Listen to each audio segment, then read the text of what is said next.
Mais uma vez, muito boa noite a vocês todas, a vocês todos. Agora sim, para nós iniciarmos o nosso evento tão especial para nós aqui de Ribeirão Preto dessa noite, com o professor Alisson Mascaro. Essa poesia, a qual lerei 2 estrofes, também completou seu centenário há pouco, também não hoje. Os tempos são outros, aqui e lá. No fim dessa poesia que clama à classe das pessoas artistas, da música, da pintura, do teatro, da dança, da poesia, um basta. A poesia é Ordem número 2 ao Exército das Artes, Vladimir Mayakovsky, de 1921, com tradução de Haroldo de Campos. Perdidos em disputas monótonas, buscamos o sentido secreto quando um clamor sacode os objetos. Dai-nos novas formas. Não há mais tolos boquiabertos esperando a palavra do mestre. Dai-nos, camaradas, uma arte nova, nova que arranque a república da escória. O jurista aqui e filósofo, professor da USP, Alisson Mascaro, nos dá a possibilidade de sacudir os objetos com esse precioso livro, Crítica do Fascismo, editado pela Boitempo Editorial, que nós, do Centro Socialista de Ribeirão Preto, hoje, em parceria com a Degustadora de Histórias, Sebo e Livraria, lançamos aqui na cidade de Ribeirão Preto este livro. O livro teve seu primeiro lançamento no ano passado, por ocasião do centenário da Marcha sobre Roma, evento que chancela a ascensão do movimento fascista ao poder na Itália. A crítica materialista, consistente, que permeia não apenas as características do fascismo em si, mas traz determinações históricas com materialidade que possibilitam a compreensão de sua produção. O livro compõe agora as nossas armas da crítica, das mais sofisticadas e atuais. Para além deste, o professor Alisson Mascaro também é autor das obras Filosofia do Direito, Sociologia do Direito, Crise e Pandemia, Estado e Forma Política, Crise e Golpe, dentre vários outros títulos que o professor já lançou. Há 1 ano e meio, o Centro Socialista de Ribeirão Preto vem sendo formado, organizado e inspirado pelas ideias que nosso mestre e camarada Alisson Mascaro registrou em uma carta chamada Sobre os Centros Socialistas. Nosso maior foco do Centro Socialista de Ribeirão Preto é a construção que fazemos presencialmente, cotidianamente, junto às moradoras e aos moradores da ocupação Nova Vila União, aqui em Ribeirão Preto. Mas também atuamos importantemente nas redes sociais, com a divulgação de conteúdos históricos e contemporâneos sobre marxismo, lutas populares, socialismo e comunismo. Podem nos encontrar no Instagram, no Facebook, Twitter, TikTok, Twitch e YouTube. Para finalizar essa fala de apresentação, a gente aproveita para assinalar ao Marcelo Mendonça o nosso agradecimento pela viabilização e condução do nosso professor Alisson, de sua Catanduva até aqui a nossa Ribeirão Preto. Reforçamos então a você a nossa gratidão pelo trabalho. E passo a palavra aqui então agora, com muita alegria, com muita esperança, para mais uma possibilidade de engendrar a transformação de base. Alisson Mascaro. Boa noite a todas e todos, boa noite Ribeirão Preto, querida, que alegria encontrar a todas e todos vocês. Vim de São Paulo fazendo um pit stop na minha terra natal, que é Catanduva, onde lanço o livro na terça-feira, e já deixo os que são da banda de lá convidados e convidadas para o evento do Noroeste Paulista. E fiz questão de fazer o primeiro lançamento de 2023 do livro que acabou de sair, que é o Crítica do Fascismo, fiz questão de iniciar o ano de 2023 na minha querida Ribeirão Preto. Fazia alguns anos que não vinha para cá. Esta terra tão querida, onde tantas vezes eu estive na USP aqui de Ribeirão, dos meus queridos e queridas deste espaço universitário tão querido, junto com o nosso, lá de São Paulo, da USP, e junto de tantas faculdades particulares, onde falei, onde leio meus livros aqui em Ribeirão, onde se desenvolve a batalha das ideias. Eu fiz questão de vir hoje aqui para encontrar todas e todos vocês, para dois eventos, esse de hoje e o de amanhã, os dois que me deixam muito emocionado. O de amanhã, começa falando dele, para depois falar do de hoje. O de amanhã, nele, Ribeirão Preto, posso dizer, ganhou uma proeminência no Brasil. A ideia que faz alguns anos eu venho gestando e desenvolvendo, e que tanta gente pelo Brasil tem tomado pelas mãos, sonhado esta ideia de juntarmos todas e todos que têm uma luta para a transformação da sociedade capitalista, para formar a base da nossa gente, do nosso povo. Tanta gente boa pelo Brasil tem feito este trabalho. O deputado Glauber Braga, do Rio de Janeiro, quando, numa conversa comigo, soube da ideia do Centro Socialista, se empolgou, e por lá no Rio de Janeiro, em Brasília, por tantos lugares do Brasil, surgiram centros socialistas. Ribeirão tem algo lindo. O Yurian, onde está o Yurian? Deve estar por aí.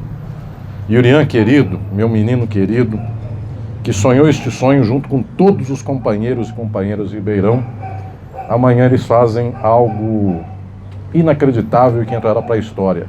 Ribeirão Preto terá a primeira sede própria de um centro socialista, na comunidade Vila União.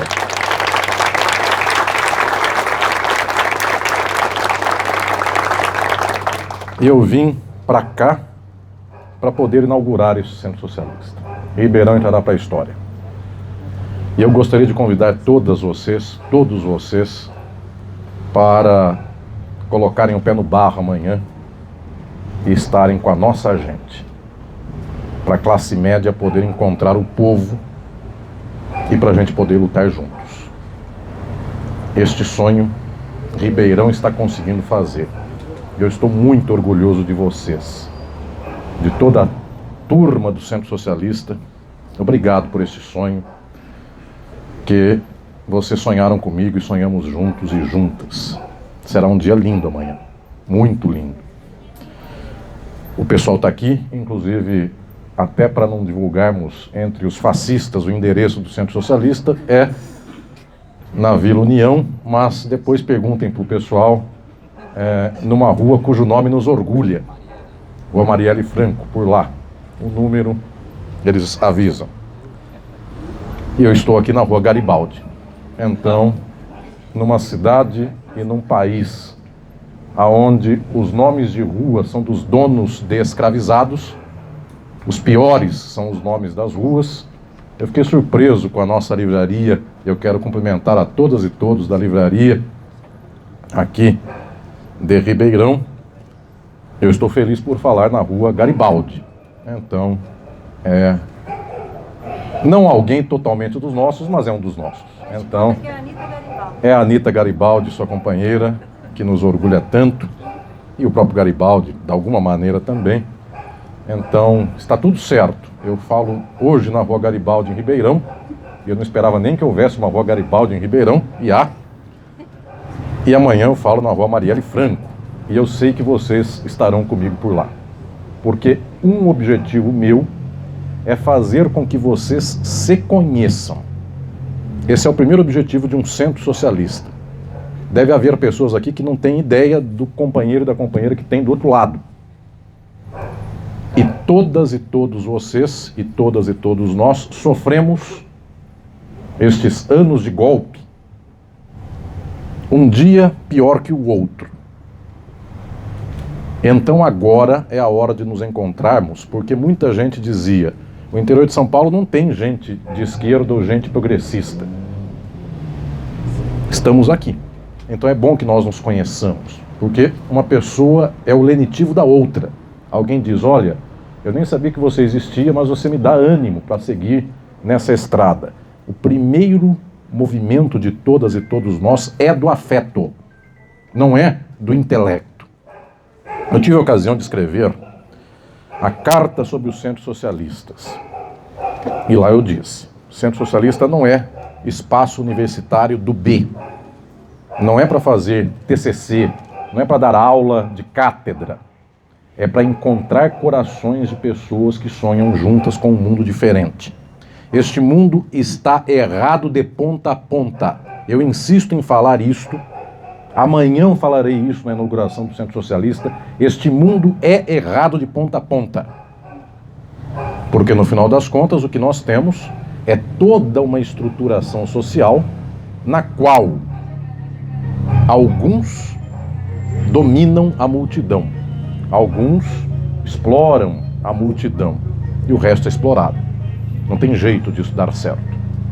Então, senhoras e senhores, eu estou aqui nesta noite em Ribeirão Preto para encontrar todas e todos vocês e dizer com alegria que eu não esperava que houvesse aqui centenas de pessoas na calçada e na rua para este encontro. Pensei que coubéssemos todas e todos na livraria e não cabemos, o que é algo lindo, que é algo notável. E eu espero que cada vez caibamos menos dentro dos espaços e mais estejamos nas ruas.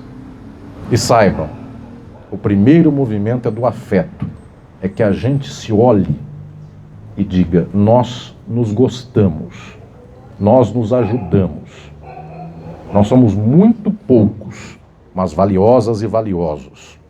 Sozinhos nós não sofremos, sofremos em conjunto. Para mim isso é decisivo, porque o ânimo da luta advém deste sentimento de pertencimento. E pasmem, a extrema-direita ganhou o Brasil por um sentimento de pertença. Uma gente que vivia por aí sem sentido nenhum, e que um dia de manhã encontrou um bando de amigos para destruir o mundo. Só que como dizem que destruir o mundo é salvar o mundo das garras de vocês e de nós, essa gente fez turma. E do outro lado, o pensamento progressista, ele é bastante individualista, porque cada um leu os livros que leu, porque cada um fez a pesquisa que fez, porque cada um teve o orientador que teve na universidade que estudou, e então alguém leu tal livro, o outro leu tal outro e diz assim: você não lê como eu leio. Então marca uma diferença intransponível. Por isso, algo decisivo, inclusive, da nossa união é juntarmos todas as gentes de todos os partidos e de partido nenhum. Nós somos tão poucos e tão poucas que, se nós marcarmos um traço de giz no chão e dissermos: você acredita que o processo histórico do ano tal foi tal e eu acredito o contrário, tem um mundo inteiro de gente destruindo o nosso povo. E nós estamos marcando diferença por causa de um pelo, por causa de uma pena. E o resto está destroçando a galinha. E a gente está brigando por uma pena. É chegado o momento em que nós devamos vencer este narcisismo da classe média e do universitário, que diz: mas eu li o texto que você não leu. Eu me tornei professor universitário muito cedo. Aos 22 anos, formalmente, eu fui professor da universidade. Mas já dava aula na universidade aos 18. É que não é... É bonito demais, mas é feio demais. Contar que a universidade me pôs para dar aula aos 18. Mas é bonito demais de outro modo. Enfim, não sei se choro ou se rio com isso. Mas o fato é que me sinto jovem, já estou velho de ver 5 ou 6 gerações da molecada que começa aos 20 e poucos anos altamente radical e aos 30 e tantos tem um filho e precisa trabalhar e aos 40 o mundo não muda, e então ele crê que perder tempo, tal qual esses esquerdistas perdem, é algo que não se deva fazer. Então, esta pequena marcação narcísica, eu li mais que você, eu sei algo que você não sabe, não percam tempo com isso. Claro, existem marcas fundamentais. E a mais importante é que o capitalismo é o problema e o socialismo é a solução. Isto nos une. Quem aqui quiser remendar o capitalismo não sai do lugar. E os senhores vão dizer, mas qual é a prova de que não saímos do lugar? A prova é que o Getúlio emendou do jeito dele, depois ele deu um tiro no coração. O Jango nem tentou emendar direito, já foi golpeado. O Lula não é comunista, não sei se desaponto vocês, mas muita gente tem essa ilusão, especial quem é de direita. Um dia me disseram, a Dilma tem um plano de tornar o Brasil comunista. Eu falei, me apresenta, enfim, me dá uma cópia. Enfim, eu estava louco para ler esse plano. Ficarei muito feliz ao lê-lo. Pois bem, o Lula não é um comunista. Muito pelo contrário. E o que fez já levou à prisão dele próprio. E a Dilma também, ao seu impeachment por pedalada fiscal. Então, senhoras e senhores, o capitalismo não é emendável. Porque o pouquinho de emenda que ganhamos hoje, amanhã é desemendado. A revolução é mais fácil que a reforma. Faz 150 anos que o mundo capitalista tenta a reforma. Não consegue. Efetivamente, não sai do lugar. Porque o pouquinho que vai, volta para trás. Alguém vai dizer, mas e a Europa? A Europa hoje é uma espécie de quintal dos Estados Unidos. Também, o que deu de passo para frente, volta agora para trás. Ah, mas é porque lá é bom porque não há fascismo. No dia de hoje, uma senhora fascista declarada, não reputada fascista, declarada fascista governa a Itália. Ah, então bons são os estadunidenses. Lá é a base do Trump, da Ku Klux Klan e outras mazelas mais. Ah, então bom é o Partido Democrata de lá, é quem deu o golpe no Brasil. Então, senhoras e senhores, nós passamos 6 anos de padecimento ainda maior, porque não é que vivíamos no paraíso e depois fomos ao inferno. É inferno cavucado de um buraco a mais, porque na presidência do golpe do mundo estava Barack Obama. Não estava Bushinho, não estava Trump, estava Obama. O que já me leva a chegar aqui em Ribeirão Preto, e lembrar a todas e todos que o horizonte da esquerda liberal, que anima muita gente, não faz com que saiamos do lugar. E pior, faz com que gastemos energia para no final chegar a nada. Porque a luta, inclusive, dos grupos oprimidos e dominados tem que ser uma luta revolucionária. Os Estados Unidos ganharam o direito à condição reprodutiva da mulher na década de 70, mediante instituições, mediante a Suprema Corte. Pois bem, o Trump nomeou a Suprema Corte dele, hoje perderam os direitos de 50 anos. E os senhores e senhoras já se preparem, o Brasil deu passos largos na volta ao retrocesso, daqui a pouco dá mais outros passos. O Lula 3 é apenas um suspiro, é um fôlego, daqui a pouco vem pior. Está na boca, na iminência do pior. Metade disso por culpa nossa do Brasil.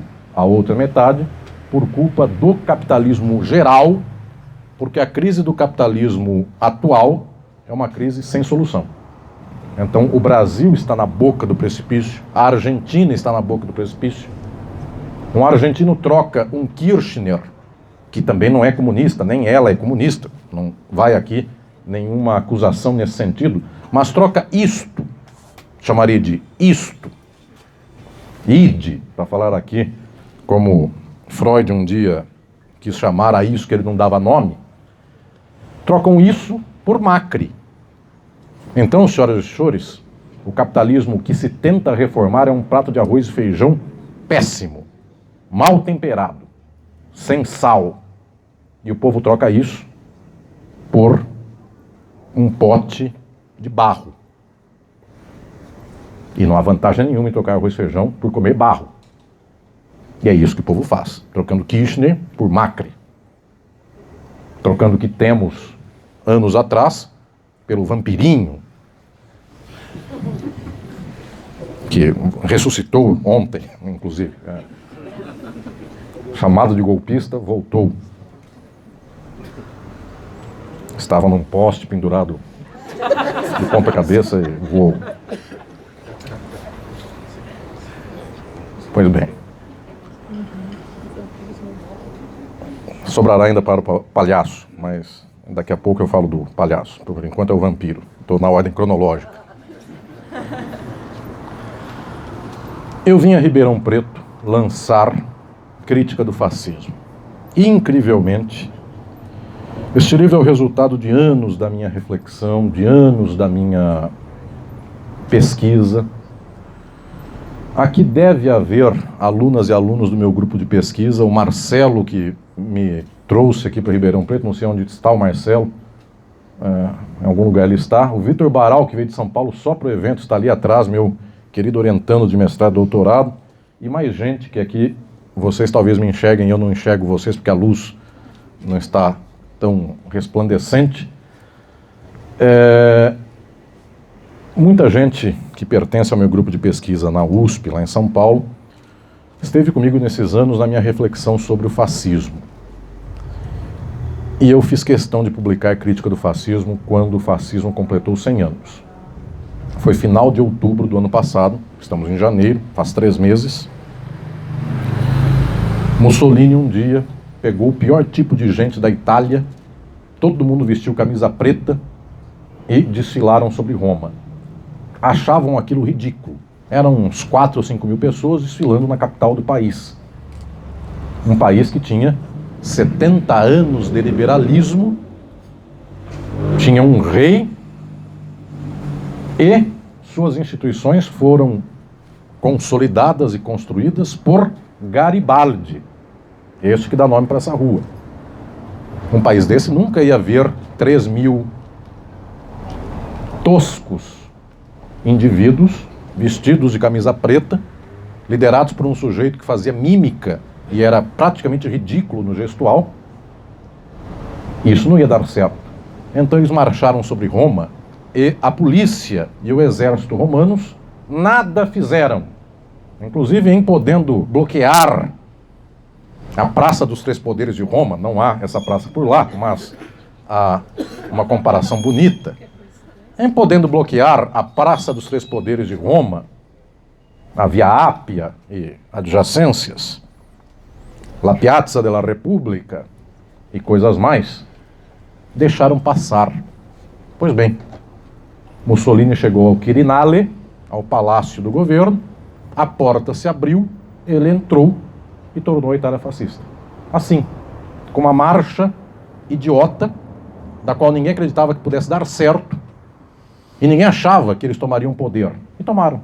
Com uma marcha, andando. Algumas mil pessoas, vestidas de preto. Então, senhoras e senhores, amarelo é o novo preto, só para constar aí, para quem é da moda. Sempre tem alguém aqui que é da moda. Orange is the new black? Não. Yellow is the new black. São frases que depois viram meme. Eu vou perdendo o controle delas. Amanhã eu não lembro que eu falei essa frase. Depois, o senhor disse tal coisa, eu não faço ideia. Está gravado, falei, então disse. Bem, então, prezadas e prezados, há 100 anos isto aconteceu. Esse livro, quando foi publicado, agora há 2, 3 meses, eu lancei dias antes da eleição. Eu lancei com muita coragem, porque isto aqui é o chamamento, é o imã para catalisar o ódio dos reacionários, mas eu não podia deixar de falar isto naquele momento e agora.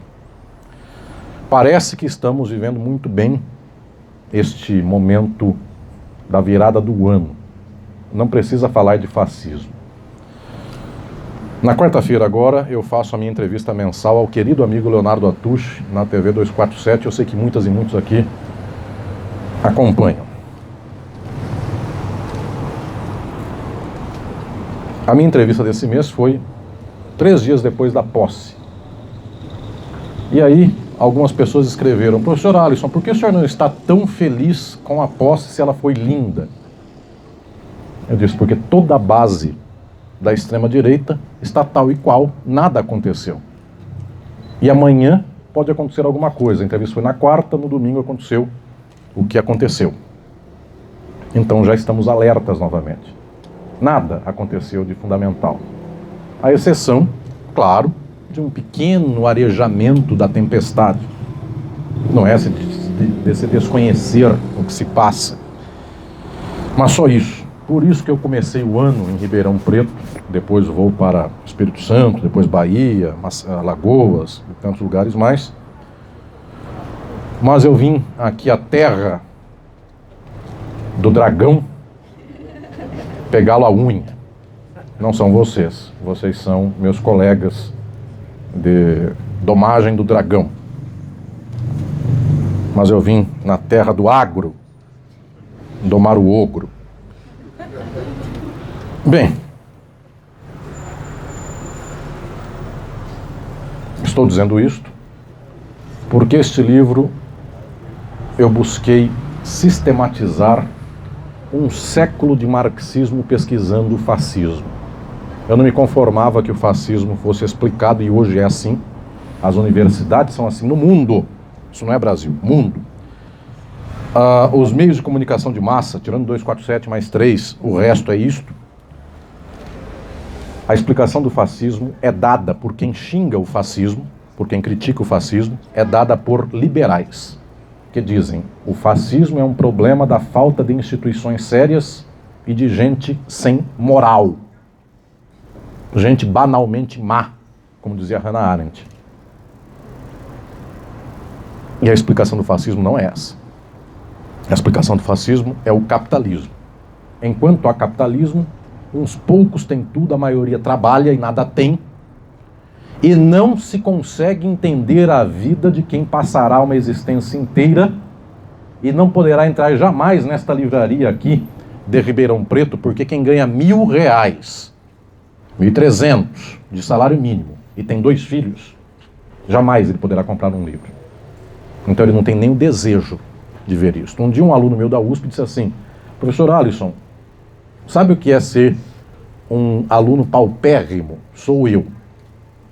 E ele me contou a seguinte história: desde bebê, desde criança, se um dia eu fosse ao mercado com a minha mãe e tivesse a gôndola de chocolate, eu nunca olhei para a parte de cima da gôndola dos chocolates importados, porque nunca na vida eu imaginei que eu pudesse ter esse chocolate. No máximo eu olhava para o chocolate à mão, que era o mais barato, e nem ele eu tinha. Ele disse: eu não sei o que é pensar que eu posso ter um chocolate. Ele estava na minha frente, mas meu olho não via. E é por isso que o povo passa aqui e não vê a livraria. Porque o olho não está adestrado para não ver livro. O olho está adestrado para não ver o que o dinheiro não compra. E ele não tem dinheiro. Então, é livro que ele não compra, é carro importado que ele não compra. E 98% das pessoas passam na frente de uma concessionária e sequer olham. Porque, basicamente, não vão comprar. Porque olhar é sofrer. Vocês sabem disso. Cultivar desejo e não possuí-lo é a estrutura do sofrimento. E isso não precisa nem só de muita psicanálise. Já estes budistas da antiguidade diziam isso. Enfim, é o desejo a causa do sofrimento. Freud deu tratamento melhor para o caso. Lacan melhor ainda. Então, senhoras e senhores, uma sociedade que é esta, não me digam que o povo possa viver mais ou menos bem, tendo um que tem tudo e o resto não tendo nada. Um menino de 5 anos, a mãe fala para ele: não pode pegar isto aqui, porque é do patrão. E aí ele vê um menino de 5 anos também, que é o filho do patrão, que cospe, chuta, pega o trator, passa em cima da plantação. Em Ribeirão Preto, é o filho do patrão. O que um fez, o outro não fez? Nada de diferente. É que um nasceu filho do capitalista, o outro não. Esta sociedade é totalmente errada. Esta sociedade é sempre potencialmente fascista. Porque não tem nada que corrija essa sociedade. Esqueçam o centro-esquerda liberal, os sonhos do nacional-desenvolvimentismo e do bem-estar social. Porque os sonhos do bem-estar social é fazer com que esta criança de 5 anos, que não tem nada, O pai dela, ao invés de ganhar 1.300, ganha 2.600. O senhor é contra ganhar 2.600, sendo que ele ganha 1.300? Claro que não. É a pergunta do programa Silvio Santos. Quer trocar um rolo de papel higiênico por um prato de comida? Sim.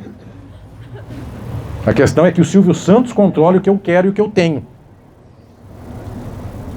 Luciano Huck, quer trocar seu carro por um carro reformado? Sim. A questão é que os carros do mundo sejam graça do Luciano Huck para as pessoas. Então, prezadas e prezados, o que estou lhes dizendo, efetivamente, é que esta estrutura não tem dobrar salário mínimo, e nunca o salário mínimo foi dobrado, não tem salário mínimo dobrado que resolva. Ela é errada de ponta a ponta. E para aguentar o povão inteiro sofrendo é alta dose de reacionarismo.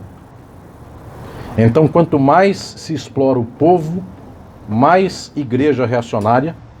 Quanto mais se explora o povo, mais ignorância social. Quanto mais se explora o povo, mais ódio à cultura e à livraria. Mais ódio à universidade e adjacências. Efetivamente, vocês que aqui estão, e eu sei mais ou menos olhar pelo olho, que vocês têm cara de meus alunos. Alguém vai dizer, mas eu sou mais velho. Eu tenho um aluno de dobro da minha idade, meu aluno de mestrado, doutorado. O que eu estou dizendo é que a cara de vocês é a cara de quem eventualmente é o alvo preferencial do fascismo. Porque é o ódio à cultura, ao saber, à inteligência, a essa tranquilidade da classe média intelectual, porque a classe média não intelectual. A classe média intelectual de Ribeirão é 2% da cidade. São 2% da cidade. A classe média não intelectual, que vai ao shopping e compra coisas, e troca o piso da sua varanda gourmet por porcelanato, troca o taco de madeira por porcelanato, é 7% da cidade. São 7% da cidade, vocês são 2%. Então vocês não são esta classe média por aí, normal. Vocês são tranquilos e tranquilas. Vocês estão sentados aqui, tem gente de pé, que me aguenta escutar. A classe média do shopping, hoje é uma sexta-feira, 8 da noite. A classe média do shopping, neste momento, está no boliche, está comendo pizza com borda infinita. Não sei que nome dá para pizza, mas legal, gourmet. A mulher não conversa com o marido não conversa com a mulher, os dois estão no celular. Isso é o padrão de quem tem dinheiro, não são vocês. Então vocês serão os mortos e mortas primeiro. Porque vocês aguentam 2 horas de conversa intelectual, vocês vão para a livraria, vocês fazem rolê intelectual. Então vocês têm que morrer. Como é que vocês podem estar tranquilos? Sendo que ninguém está tranquilo. O cara depois acelera o seu carro a 140 para brecar na esquina. Não dá certo algo como tal. Então está errada esta vida aqui. Discutir livros. Ribeirão não nasceu para ser Paris. Para sair da livraria pela calçada flanando até o Pinguim. A noção principal é beber no Pinguim e sair com uma SUV e quase atropelar pessoas. É uma questão fálica. É a impotência de alguém que pede uma SUV. Não flanar. Bem, estou lhes dizendo isto porque eu quis virar a página de quase um século de leituras liberais do fascismo. A leitura mais radical do fascismo é do marxismo. E praticamente ela foi se perdendo, porque a Europa não é mais marxista, os Estados Unidos nunca o foram, a América Latina teve uns 3 ou 4 que já morreram, hoje todo mundo é anti-marxista, da esquerda, PT é anti-marxista, os demais partidos são anti-marxistas, e os que falam que são marxistas também leram a lombada. Marxismo é uma espécie de cor da camisa que vestem na internet. De tal sorte que esse conhecimento foi se perdendo, alguém vai falar, xingou o PT. Tem uns 3 marxistas no PT, em geral são meus amigos e resistem. Então, que haja 5, quem sabe daqui sai mais 2.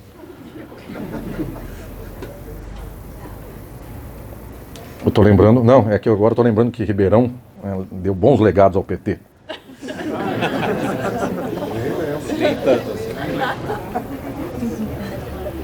Bem, Não vou dar nomes.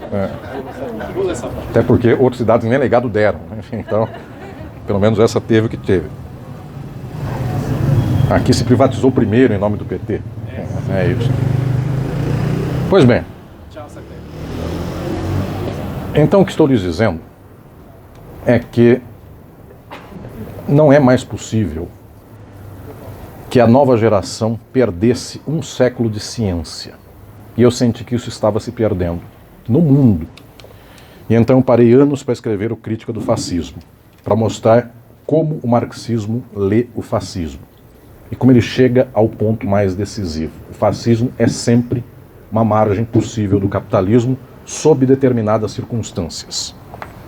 E aí eu lembro de um grande marxista que na década de 50, pós-fascismo e nazismo, um dia perguntado sobre o nazismo, porque ele percebeu que todo mundo, depois do nazismo, era antinazista, este alemão, filósofo, de nome Max Horkheimer, perguntaram-lhe: que você fala do nazismo, que já foi e agora todo mundo é antinazista, então nunca mais o nazismo volta. E então ele dá uma frase que eu uso como pedra angular da teoria geral que eu estabeleço sobre o fascismo. Esta frase diz assim: quem não é capaz de falar contra o capitalismo, não fale contra o fascismo. Porque todo mundo fala contra o fascismo e ninguém fala contra o capitalismo. Então não adianta. Porque eu posso falar contra uma margem extrema do capitalismo. Mas se eu dou um passo para cá, eu continuo no horror do capitalismo. E se eu não falo contra isto, para dar um passo para cá, é um pulo. E do outro lado, o meu livro traz Nikos Poulantzas, ou Poulantzas, grego, que dizia: mas também não posso chamar de fascista qualquer um, porque senão, o primeiro da esquina que é de direita eu chamo de fascista, eu igualo aquele que de fato é fascista. Preciso ter gradação, inclusive para saber que arma uso contra qualquer um. De tal sorte, senhoras e senhores, que com estas duas pedras angulares eu construí o Crítica do Fascismo, tratando de um século das mais avançadas e mais científicas leituras do fascismo, com a de Pachucanes, soviético, que na década de 20 e 30 se ocupou do fenômeno do fascismo. E tantos outros mais. Este livro só trata de teoria, filosofia e ciência, do mundo inteiro. Uma vírgula sequer para falar de Brasil neste livro, porque eu não quis falar destes de agora. Vocês vão perguntar: mas e se para saber desses de agora? Eu tenho outro livro que não está aqui, mas está ali dentro, que é o Crise e Golpe. Se os senhores querem saber de Vampirinho, Palhaço Bozo e outros mais, é o outro livro. Este fala de Mussolini, Hitler e outras desgraças mais. Pois bem, não falo de Brasil aqui. E, incrivelmente, num livro no qual eu começo com Horkheimer, com Poulantzas, com Adorno, com Gramsci, com tanta gente espetacular, Rosa de Luxemburgo, outros mais. Uma página do livro eu falo de uma cidade do Brasil. Numa página. Nesta página, e é por isso que eu estou abrindo o ano aqui, nesta página eu falo de Ribeirão Preto, um livro que trata da teoria marxista sobre o fascismo no mundo. Porque um homem da esquerda que lutou contra o fascismo e morreu passando fome, mas um dia ele tentou fazer um acordo tático com o pai do fascismo, tentando trazê-lo para a esquerda, porque ele era tão de direita que ele parecia tão louco que quem sabe ele vinha para a esquerda. O italiano Alceste de Ambris. Este Alceste de Ambris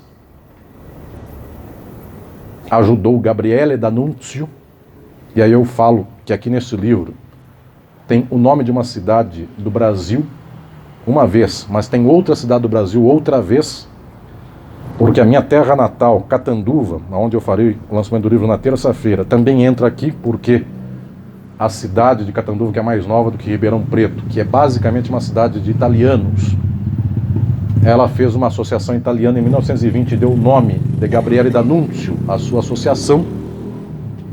Gabriele D'Annunzio foi um poeta, literato, foi considerado o maior poeta da Itália depois de Dante Alighieri, e ele foi o pai do fascismo. Ele, pela primeira vez, subiu num balcão do Palácio do Governo, na cidade de Fiume, que ele pegou para a Itália, roubou da Iugoslávia. Chegou no balcão, fez assim e disse: eu sou o Duce. E inventou toda a fraseologia que 3 anos depois Mussolini pegou e fez igual. E quem escreveu a Constituição da cidade do Fiume, meio de esquerda e meio fascista, foi este quase amigo de Gabriele D'Annunzio, que se chamava Alceste de Ambris, que era líder dos trabalhadores italianos e que tentou trazer este Gabriele D'Annunzio para a esquerda. Ele era de extrema-direita, Gabriele D'Annunzio. Tentou convencê-lo. Pois bem, este Alceste de Ambris era tão líder de esquerda que no começo do século XX ele foi expulso da Itália. E ele veio ao Brasil. E passou uma temporada no Brasil mobilizando a classe trabalhadora do Brasil.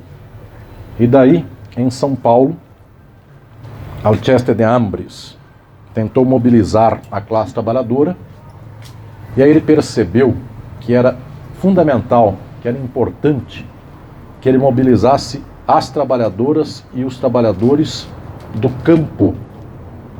Essa massa de italianas, italianos e imigrantes de outras nacionalidades que vieram para o Brasil e estavam trabalhando na roça. E Alceste de Ambris saiu de São Paulo, veio para Ribeirão Preto. E aí, algo que me deixa emocionado. Chegou em Ribeirão Preto, em 1902, 1903, e abriu um espaço em Ribeirão Preto chamado Centro Socialista.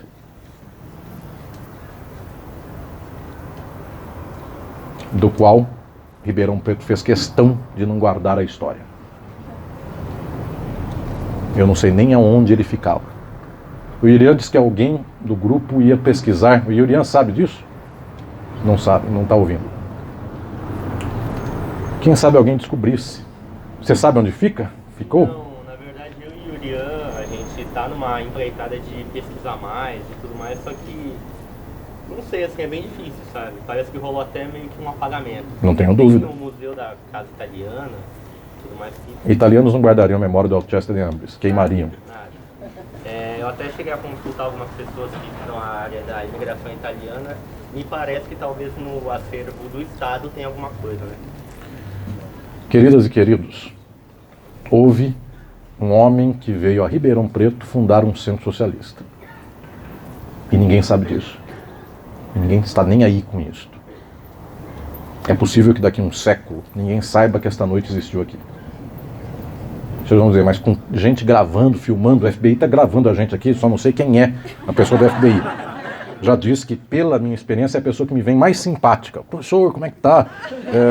Que hotel o senhor está hospedado? Enfim, aí eu dou o nome do outro hotel, enfim. E coisas mais. Então, esse é o Araponga. Mas não percam seu tempo, porque está aqui, escrito. Enfim, o que eu falo está aqui já publicado, posto a termo. Não é um segredo para ninguém. Pois bem, então o que estou lhes dizendo é que daqui a um século é possível que ninguém saiba quem somos nós. Só que não por falta de registro, por hiperabundância de registro. Porque daqui 6 meses o algoritmo não deixa mais saber desse evento de hoje aqui. Ele morreu na página 723 do Google. E daqui a um século nem Google tem. Ou seja, a revolução é quem salva a história. Porque eu vim a Ribeirão, Alceste de Ambris esteve aqui, fundou um centro socialista e ninguém sabe puxar o gato pelo rabo. Nem vocês. E vai que houvesse um vereador de esquerda, uma vereadora de esquerda em Ribeirão, vai que houvesse, porque depois no final alguém diz, eu conheço uma vereadora tal de esquerda, ou então a pessoa até, eu sou o vereador de esquerda, enfim, às vezes vem também um vereador aqui. Nem nome de rua esse homem tem aqui. E é talvez algo que se consiga, um nome de rua para esse sujeito. Enfim, tanta gente tem nome de rua, por que não Alceste de Ambris? Ele não era barão, mas é muito melhor que um barão. Coronel. Então, senhoras e senhores, este homem foi para a Itália e escreveu essa Constituição. E depois Mussolini perseguiu-o tanto que ele morreu no exílio na França, passando fome. Ele morreu na França. Quando vi a história de Alceste de Ambris, escrevi um capítulo sobre Gabriele D'Annunzio para explicar de onde veio o fascismo na Itália. E pasmem, essa gente está aqui em Ribeirão Preto. Esteve no começo do século XX. Esteve no interior de São Paulo, esteve por tantos e tantos outros lugares. De tal sorte que, do mesmo jeito que esteve, pode voltar a estar no século XXI. Porque aqui é uma palavra de retórica. Nós sabemos que esta gente está por aqui. E não é só por Ribeirão. Está por onde houver sociedade capitalista. Há sempre gente fascista. Sempre gente à espreita. Sempre gente com pulsão de morte para cima de pulsão de vida. Então, senhoras e senhores, o que estou lhes dizendo é que o estudo científico sobre a materialidade do fascismo é fundamental, porque eu gostaria de deixar este legado ao século XXI. Um século de ciência que estava se perdendo, e pelo menos a geração de agora pega isso na mão e diz: deixa eu saber quem é esse, deixa eu ler que disse tal autora sobre o fascismo e eu vou mais adiante para essa questão. Tirar a universidade e o intelectual e o estudioso das mãos dessa leitura miserável, liberal, que diz assim: as instituições salvam o mundo do fascismo. A educação salva o mundo, como diz o Lehmann, esse aí que deu o golpe da semana. Preciso falar porque estão gravando, daqui a um ano ninguém sabe que golpe é esse. É um por dia. Não é o vampiro dá um golpe político, esse aí dá golpe econômico. Mas ele, graças ao golpe político, comprou a Eletrobras. Comprou o modo de dizer. Enfim, ganhou. Bem, é capaz ele mandar apagar a luz aqui da... Aqui é a CPFL, é isso? Muito bem. Então, prezados e prezadas, eu tinha que começar o ano no qual eu lançarei Crítica do Fascismo pelo Brasil. O ano passado eu fiz o lançamento de São Paulo e o de Brasília. Fui à Cova do Leão, disse: isso aqui parece uma cova, lá é mais cova ainda, era mais cova. Lançar o livro. Eu tive que começar o ano de lançamento do livro em Ribeirão Preto, porque num livro que não trata de coisas do Brasil, fala de Ribeirão em uma passagem. E quem sabe daqui vocês não são as novas e novos que organizam uma resistência e se organizam por contar a história dos que foram um século atrás para que contemos a história de hoje. Porque nem a gente sabe disso. E eu gostaria que nós soubéssemos. Eu venho encontrar vocês em Ribeirão Preto com muita esperança. Este livro me doeu demais nos anos da sua escrita. Eu orientei pesquisas de graduação, mestrado, doutorado sobre o fascismo.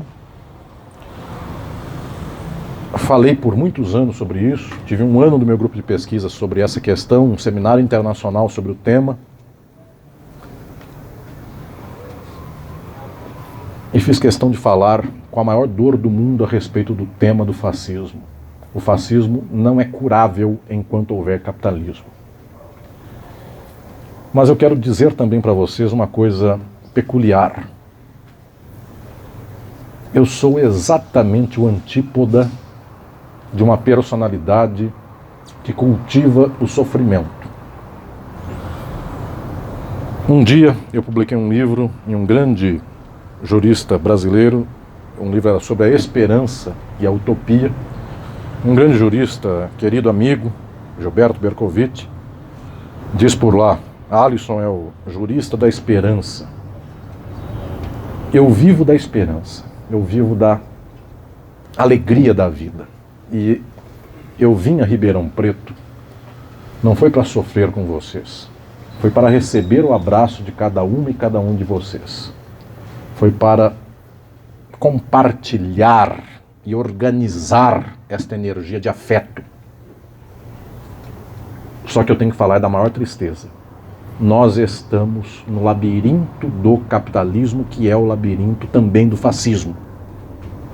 Se nós não sairmos deste labirinto, a todo momento o fascismo volta.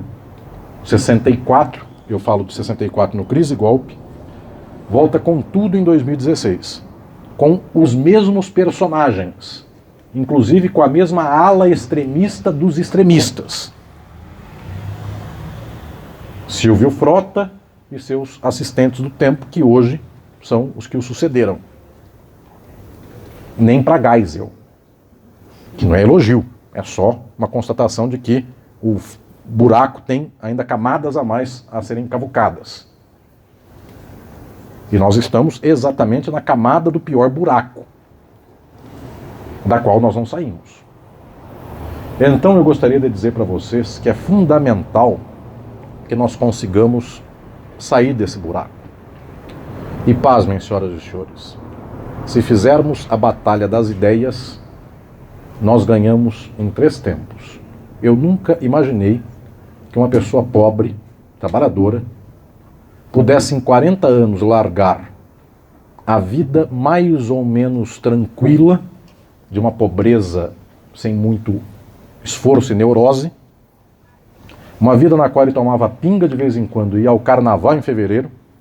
Eu nunca pensei que em 40 anos nós saíssemos disso para um povo hipermoralista dos costumes, radicalmente contra a alegria, a festa, o carnaval, a pinga ou qualquer coisa assim, neuroticamente ocupado da opressão à sexualidade, de uma gente que inclusive era louvada, tudo isso, claro, com tintas pitorescas e falsas, mas era louvado como o povo do carnaval, a mulata do de Cavalcante, com todo o machismo que pode haver aí, mas enfim, ao mesmo tempo o louvor da mulher.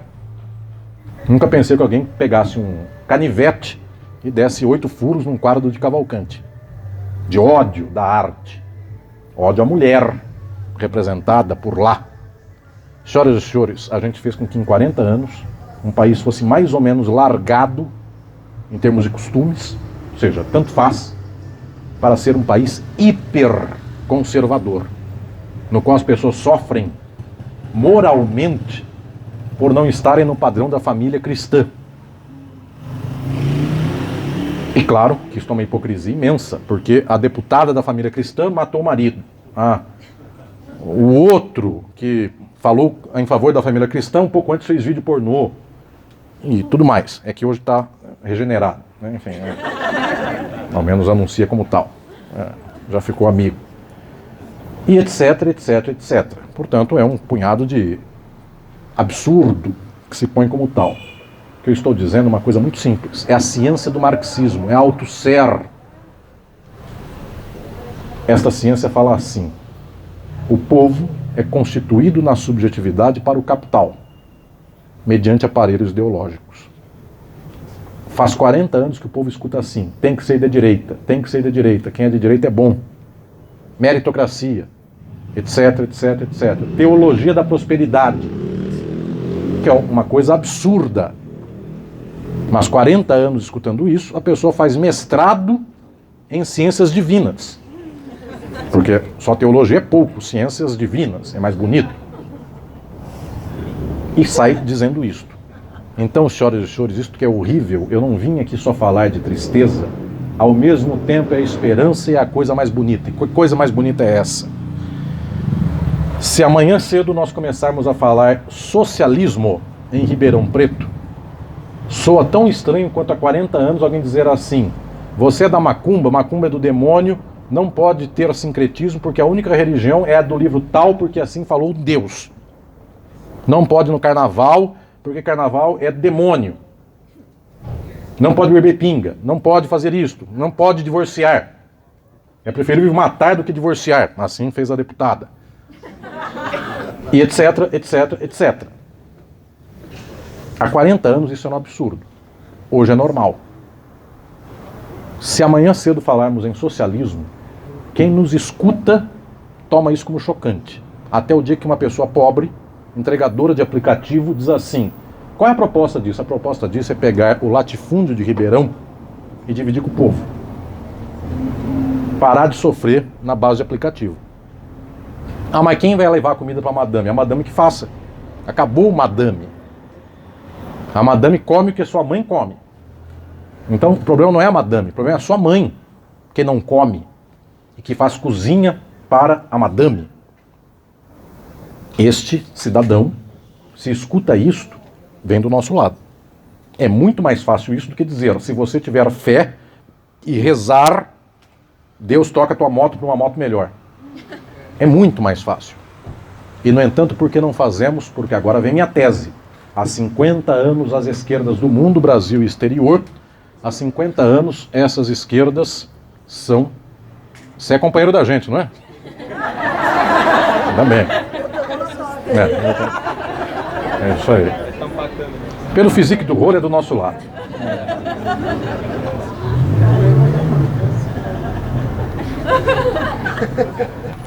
Muito bem. O que você acha do Palocci? É um teste. Sim. É de outra geração, a Palocci já tá. Ele não sabe quem foi. Enfim. Dependendo da resposta, a gente tem uma posição a dizer. Então, prezados e prezadas, se nós falarmos isto, o povo vem. Só que há 50 anos, a esquerda do Brasil é antissocialista. A esquerda dos Estados Unidos nunca foi socialista. E aqui imaginam que ser de esquerda é copiar o Partido Democrata dos Estados Unidos, que é infâmia. De tal modo que a gente não tem mais socialismo no Brasil como luta. Por isso que já faz 2 ou 3 gerações de universitários que as pessoas não fazem sequer TCC para falar de socialismo. É tudo uma luta liberal dentro das instituições burguesas e do Estado. E não sai daí. Então, eu faço questão de vir aqui por 2 razões. A primeira delas é do Centro Socialista amanhã. Eu gostaria de ver vocês por lá amanhã. Para um abraço e para encontrar gente que vocês nunca viram e falem: puxa vida, esse fulano aqui, o dia em que eu achar que o meu prédio do condomínio do Alphaville de Ribeirão, não sei nem se tem Alphaville aqui, mas alguma coisa parecida. Tem Higienópolis, Alphaville. Tudo mais. Higienópolis até eu simpatizo mais, mas enfim, pelo menos anda na rua. Mas o dia que alguém disser assim: eu não aguento mais meu condomínio, porque só tem fascista, vai falar assim: onde eu posso encontrar alguém que fale de coisas boas e legais? No Centro Socialista. E onde fica? Lá no fim do mundo. Mas eu vou lá um dia. Eu vou arejar um pouco meus ares. Eu vou ajudar o povo a mobilizar aquela gente. E o dia que vocês disserem assim: minha família é toda de direita, onde eu encontro alguém em Ribeirão que não seja? Está aqui, gente. Vocês deviam se encontrar no Centro Socialista e fazer uma festa um certo domingo, com comida e coisas mais. E a nossa gente da comunidade recebe a comida e vocês comem juntos e pagam a comida de todo mundo. Essa é a ideia. Mas celebra junto. Bebe um suquinho no copo de plástico. E etc. Isto nos dá uma união, de tal modo que alguém diz assim: e você? Eu já vi a senhora em algum lugar e eu não sei da senhora. A senhora é o quê? Ah, minha família inteira é de direita e eu sou de esquerda, então eu estou fazendo um núcleo de afeto aqui. Muito bem, minha senhora, no final do ano, na virada do ano, a gente vai fazer um encontro não sei aonde, todo mundo. É assim que começa. Em 4 tempos, a gente deixou pela metade a nossa diferença política. Então alguém vai dizer assim: eu sou de extrema esquerda do partido tal e a senhora é do PT. Tá bom. A gente junta metade do que dá de um com o outro e avança contra esses fascistas que estão aí. Vamos bater juntos nessa gente. Até porque não dá para, neste momento, marcar tão caprichadamente a diferença. Só que se o socialismo nos unir, aí vem todo mundo com a gente. Então a bandeira da nossa luta não é em defesa das instituições, em defesa da ordem. Mais uma vez a esquerda do Brasil está errando, porque ela está criando a defesa das instituições para depois ela ser penalizada. Porque até hoje no Brasil nenhum militar de alta patente jamais foi preso e continuará não sendo preso. E presidente vampirinho, presidente bandido, do cartão de não sei o que lá, jamais foi preso. O que foi preso é de um triplex que nem é dele. Então, já entenderam que as instituições são contra a esquerda e nunca a favor. É um milagre alguém imaginar que vai criar leis em favor da ordem que servirão contra a direita. É alguma coisa do miraculoso. Getúlio, que tinha metade do poder do Estado na mão, teve que dar um tiro no coração. Que nem de esquerda era. E o Jango tinha latifúndios no Rio Grande do Sul. E foi apeado do poder. Então, senhoras e senhores, eu quero vos dizer que é fundamental que nós tenhamos o gosto por falar socialismo. Que é isso que vai nos unir. E é preciso virar a página de 50 anos de erro da esquerda liberal. Não dá mais. Já tem uma geração morrendo, cujo resultado é o quê? Defesa do capitalista. Privatização com desconto. Cidadania inclusive, isso quer dizer nada. Uma vez eu fui arguir uma banca de mestrado na USP, a importância da inclusão, etc, etc, etc, nos fóruns. Solução: criar rampas e elevadores em fóruns que tenham térreo e andares para cima. Inclusão literal, e é fundamental que haja, de pessoas com deficiência de locomoção. Como se o problema do fórum fosse só este. Também é este. Claro, que é um problema num fórum que só tem escadas. O problema maior, no entanto, não é fórum que só tem escada. O problema maior é o fórum. É o direito. O fato de que haja uma ordem para garantir que um capitalista tenha um capital e que uma pessoa que põe uma roupa preta bate um martelo e diz: o latifúndio é do latifundiário porque registrou no cartório. Os senhores vão me perguntar, mas não é legal que haja um elevador para que um pobre que tenha dificuldade de locomoção não possa subir ao primeiro andar e ouvir a sentença? Ótimo que assim o seja. E continua o problema. O pobre chegará no primeiro andar para ouvir a sentença que está preso porque ocupou a terra do latifundiário. Então apenas ele sobe a jato e desce a jato. E eu sou obviamente a favor de que haja elevadores. E gostaria que o fórum fosse um museu, um centro de artes, algo mais. Senhoras e senhores, já estão dizendo que eu estou pisando. Saiu do lugar aí? Não. Gustavo, está tudo certo? Tem um professor da USP gravando o evento, é algo miraculoso. Pois bem, estou lhes dizendo que esta é a primeira razão. Eu gostaria de juntar vocês comigo, de abraçar todas e todos vocês e dizer: estamos juntos e eu quero que vocês se conheçam. Eu quero que a partir do dia de hoje haja centenas de pessoas nesse espaço desse centro socialista que conseguiu inclusive um terreno. E o Irian, que está aqui, está me gravando inclusive, está com a mão calejada porque ele saiu 6 e pouco da tarde lá da construção, levantando parede hoje para poder receber o povo amanhã. Tem gente lá agora, o Diego está lá levantando parede. Eu queria muito que vocês pudessem ir por lá amanhã. E mais que tudo, que vocês se conhecessem. É fundamental uma coisa como tal. A outra coisa é o fato de que, agora eu falo do intelecto, eu acredito demais na razão do intelecto. Demais. Eu sou um professor universitário. Eu nunca abandonei a força do intelecto. O dia que eu comecei a falar de marxismo, escrever meus livros, meu primeiro livro foi publicado quando eu tinha 24 anos de idade. Ele é o Filosofia do Direito. Ele é o coração do Filosofia do Direito, os 4 capítulos do meio do livro. Quem quiser saber desse livro, é Filosofia do Direito, editora Atlas. Livro que eu lancei em Ribeirão Preto. A editora Atlas, eu disse hoje para o pessoal, tinha uma filial aqui em Ribeirão Preto. Muitas vezes eu estive aqui na filial da Atlas. E uma gente muito querida. Maria Daniela, inclusive, me prometeu que viria hoje aqui. Ela está por aí ou não? Está para chegar.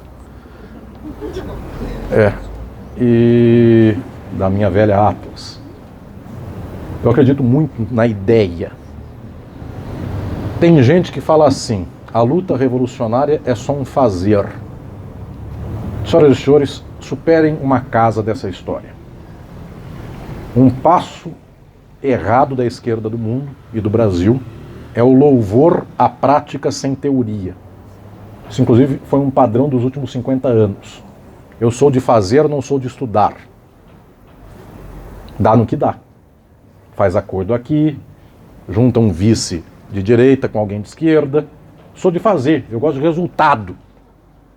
O vice trai a titular. Vocês estão pensando que estou falando agora, é do antes. E assim vai. Então, senhoras e senhores, não é só fazer. O último grande filósofo do marxismo, antes do marxismo ser cuspido, o último grande filósofo do marxismo foi Althusser, o francês. O Lantzas foi aluno do Althusser, orientando do Althusser. Althusser disse assim: existe um perigo enorme no marxismo dessa gente que só acha que tem que fazer luta sem saber que luta. Porque essa gente que só luta sem saber por que luta, no final das contas vai entrando para a direita e esquece de que a luta fundamental é a revolucionária. Tem medo de falar revolução.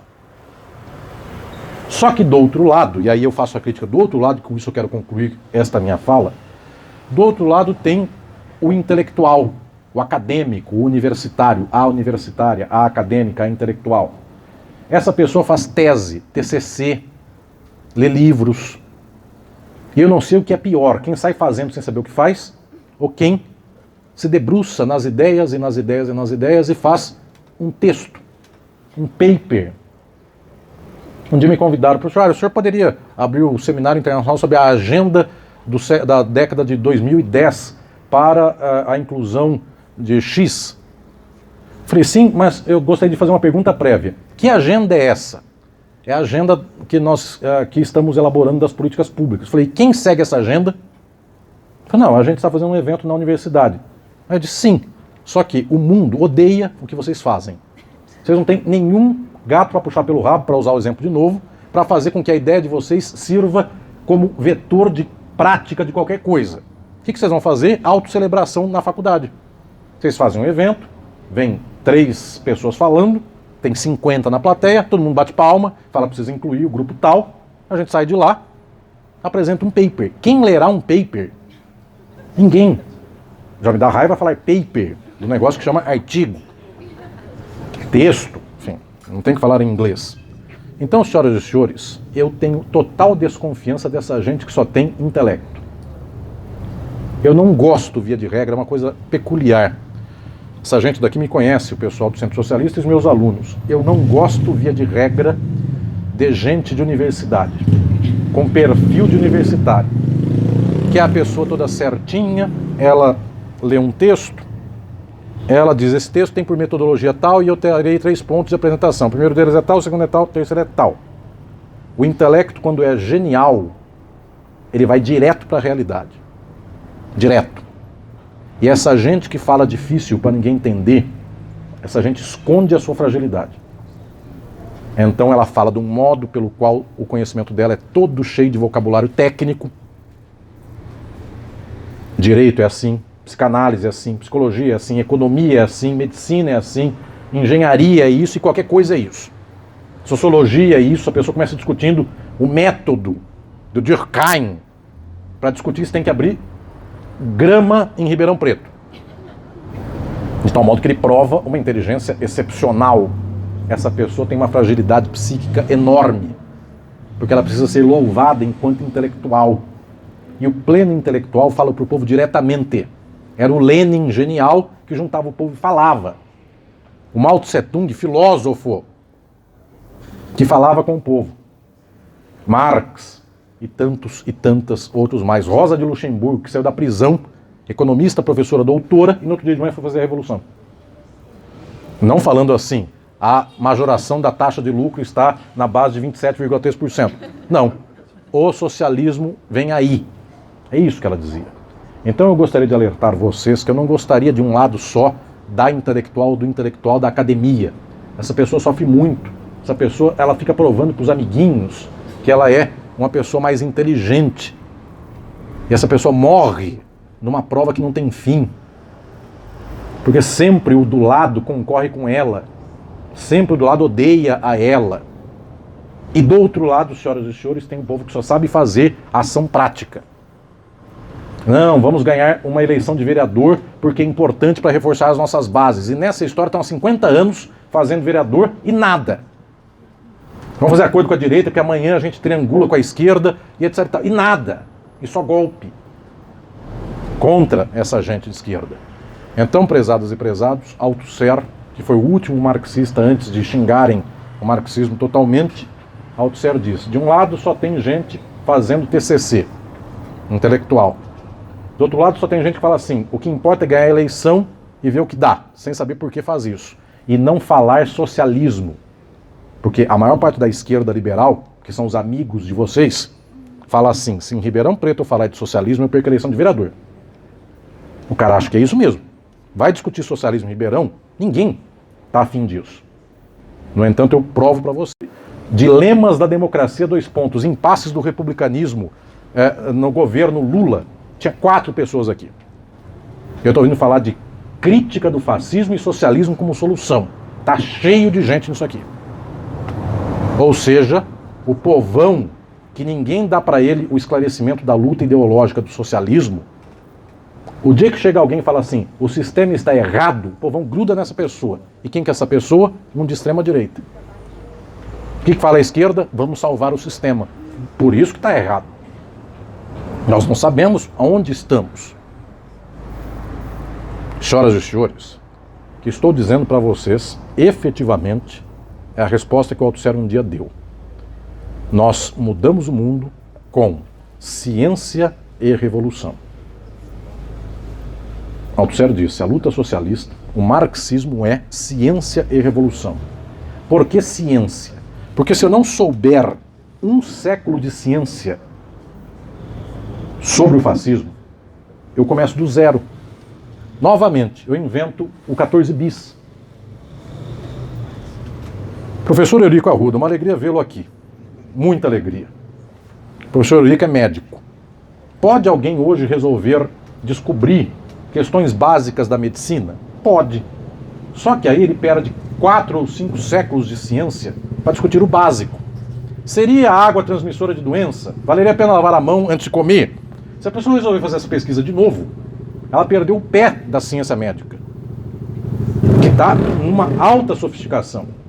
Se uma pessoa resolver inventar o 14 bis hoje, com muito esforço, depois de 40 anos, ele voa 50 metros em Ribeirão Preto, na Avenida Junqueira.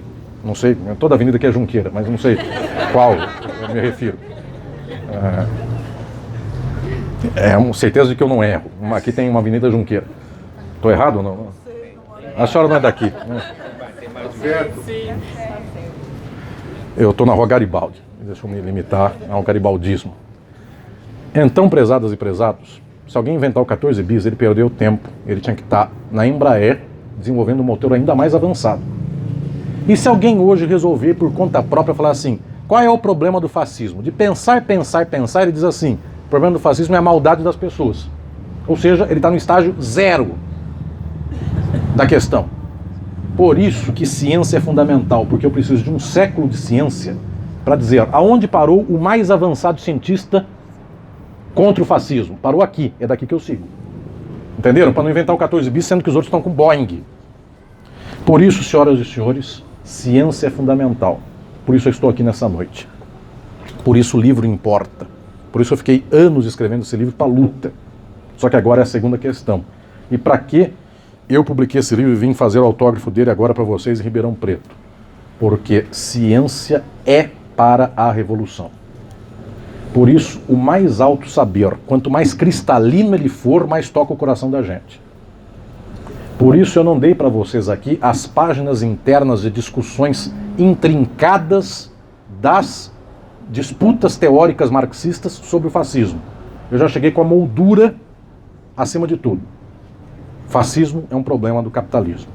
Se vocês souberem guardar isto, vocês guardam que a luta nossa é contra o capitalismo. Por tabela é contra esse fascista. Só que no dia que cai o fascista, continua o capitalismo que voltará a ser fascista. Então preciso de uma luta mais árdua. E eu posso lhes dizer, se a nossa gente for tocada pela nossa luta de vanguarda, e agora vai um elogio a vocês, eu posso estar errado. Eu acho que eu reuni nesta noite em Ribeirão Preto. A vanguarda de Ribeirão Preto são vocês. mais uns 5 que não puderam vir, e não é muito mais que isso. Se nós pudermos lutar com o nosso povo, com a nossa gente, Centro Socialista de Ribeirão Preto, se nós pudermos lutar com a nossa gente, em 40 anos o Brasil fala socialismo. Um dia, eu publiquei ano passado o livro Sociologia do Direito. É meu inventário da sociologia pelo marxismo. Quem gostar de sociologia, pega esse livro, editora Atlas. Um dia o velho Florestan, que morreu petista, mas socialista, revolucionário, contra um partido inteiro, ele era voz dissonante. Um dia o velho Florestan, num texto sobre a Revolução, eu falo desse texto e desenvolvo essas ideias lá no Sociologia do Direito, leiam esse livro. Um dia o Florestan disse assim: se nós começarmos um processo de luta revolucionária, numas 3 ou 4 décadas fazemos uma revolução no Brasil. O cálculo dele foi em 88, 90. Precisava de 40 anos, 30 a 40. Eu posso dizer para vocês que o cálculo meu é mais ou menos esse. Se começarmos, leva 40 anos. Só que 40 anos atrás, ninguém começou. E vocês, 40 anos atrás, foram constituídos de esquerda para nunca falar de socialismo. Sempre democracia, ordem, república, instituições, republicanismo. O primeiro da lista, observem a insistência no primeiro da lista, no primeiro general da lista, que tem que tirar em 2 semanas, porque ele dá golpe. Não se aprende, não se sai do lugar.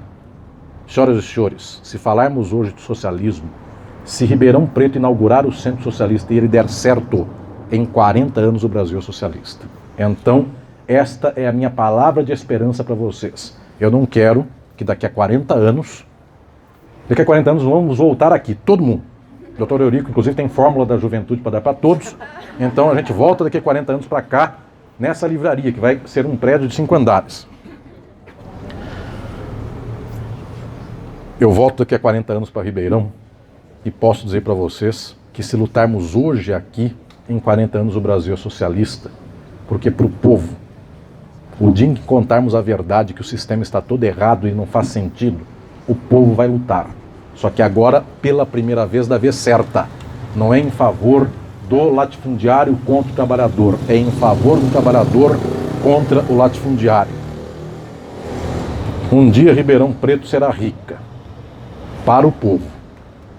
Um dia, esta livraria terá muita gente nela, no dia em que não for mais preciso comprar o livro, porque o livro será para todas e todos que quiserem ler. Nesse dia, nós teremos o pão do mundo, a comida do mundo, compartilhada com todas e todos nós. E vou falar a palavra da esperança, porque agora eu vou fazer autógrafo para vocês aqui dentro. Eu quero abraçar um por um de vocês. Eu quero receber o abraço de cada qual de vocês. E vou falar a palavra da esperança.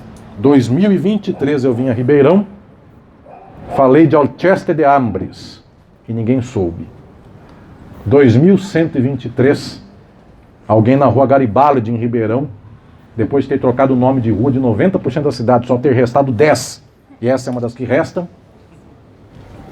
daqui a 100 anos, alguém saberá, todas e todos que estiveram aqui comigo neste dia, para começarmos um trajeto, um caminho glorioso e feliz para Ribeirão Preto. Obrigado, cidade querida de Ribeirão, aonde eu vim dezenas de vezes falar, examinar bancas, fazer sessão de autógrafos, onde eu tenho tanta gente querida. Obrigado, cidade querida, porque aqui eu quis começar o ano de 2023 fazendo autógrafo deste livro e recebendo a energia de vocês para que eu faça do Brasil um grupo de afeto e de luta e de intelecto tão grande quanto este grupo que eu vi e cujo afeto eu recebi nesta noite em Ribeirão. Eu volto ainda para que cada vez mais venhamos a dar novos passos e cada vez mais este grupo de centenas chegue a milhares. E neste dia, Ribeirão Preto cumpriu aquilo que o nosso sonho socialista sempre quis. Queridas e queridos,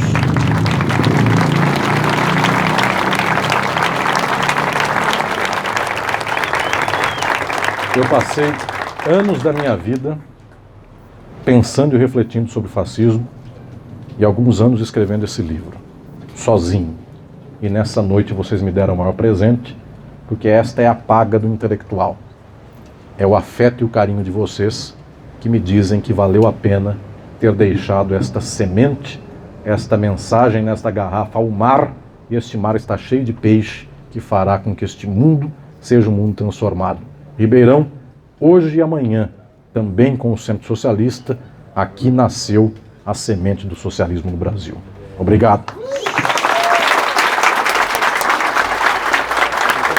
Obrigado. Diz para eles para fazer uma fila pela ordem de velhos, pessoas de terceira idade primeiro, e os demais esperam, os demais entram na fila depois. Obrigado. Pessoas, muito agradecido mais uma vez pela presença de todos vocês aqui. A gente queria lembrar que amanhã a gente tem um evento do Centro Socialista, a inauguração dessa sede na comunidade Nova Vila União. O endereço precisamente, nos procurem por gentileza para tê-lo. A gente queria lembrar agora que no momento para receber os autógrafos, o querido professor Alisson, que se faça uma fila, que se organize uma fila, por gentileza, com as pessoas mais velhas à frente. E se tiver alguma pessoa com alguma necessidade especial também, por gentileza, que fique à frente nessa fila. Muito obrigado mais uma vez.